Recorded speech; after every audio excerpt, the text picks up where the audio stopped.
संध्या का समय था। यमुना की शांत लहरों पर सुनहरी किरणें झिलमिला रही थीं। उसी समय महान तपस्वी महर्षि पराशर नदी पार करना चाहते थे। घाट पर एक युवती अकेली नाव थामे खड़ी थी। वो थी मत्स्यगंधा, एक साधारण मछुआरे की पुत्री। नाव धीरे धीरे यमुना के मध्य भाग की ओर बढ़ी। लहरों की मंद गति और वातावरण की निस्तब्धता के बीच ऋषि की दृष्टि उस युवती पर ठहर गई। उसका सौंदर्य अलौकिक था, पर वो स्वयं संकोच में डूबी हुई थी। ऋषि ने उससे एक दिव्य उद्देश्य की बात कही, एक ऐसी संतान की कामना जो युगों तक धर्म का प्रकाश फैलाए। ये सुनते ही मत्स्यगंधा घबरा उठी। उसने फोल्डेड हैंड्स में विनम्रता से कहा, मुनिवर, मैं एक सामान्य कन्या हूं।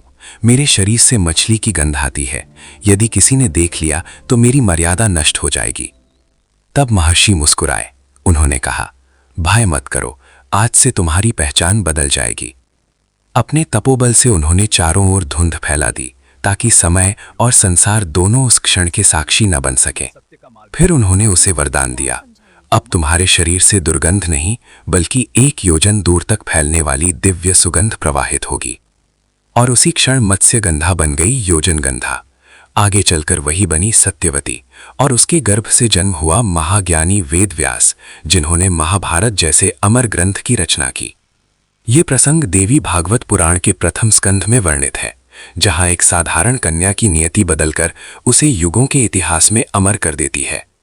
कभी कभी ईश्वर की योजना हमारी समझ से परे होती है। जो घटना सामान्य लगती है, वही भविष्य में धर्म और ज्ञान की धारा बन जाती है। और अगर आप भी ऐसी अद्भुत रहस्यमयी कथाएं सुनना चाहते हैं, तो कहानी के इसी मोड़ पर जय ज्ञान शॉर्ट्स को सब्सक्राइब कर लीजिए, क्योंकि अगला रहस्य शायद आपकी सोच बदल दे।